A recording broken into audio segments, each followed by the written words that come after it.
Hey Instagram users!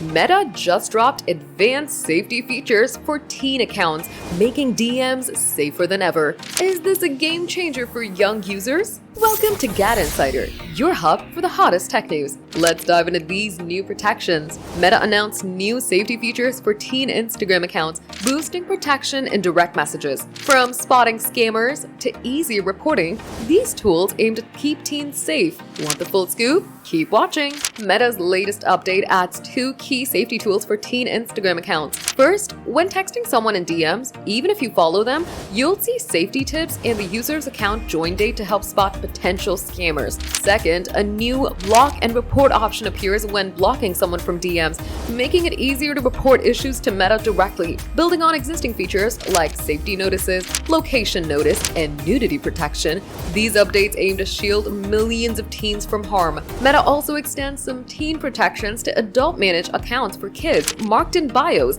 with a feed notification about updated safety settings. Accounts run by kids themselves get deleted for safety. These moves show Meta's doubling down on a secure platform. These features give teens and parents some peace of mind, making Instagram safer for young users navigating DMs. With scammer alerts and streamlined reporting, Meta's tackling online risks head-on. As social media evolves, could this set a new standard for teen safety online? It's a big step forward. Meta's teen safety features are live now on Instagram. Open your app to explore the new DM protections. What's your take on these safety tools? Drop it below. And that's the scoop on Meta's new Instagram teen safety features. Are you hyped for safer DMs or curious about spotting scammers? Drop your thoughts in the comments. If you love this news, smash that like button, subscribe to GadInsider, and hit the bell icon for more tech updates.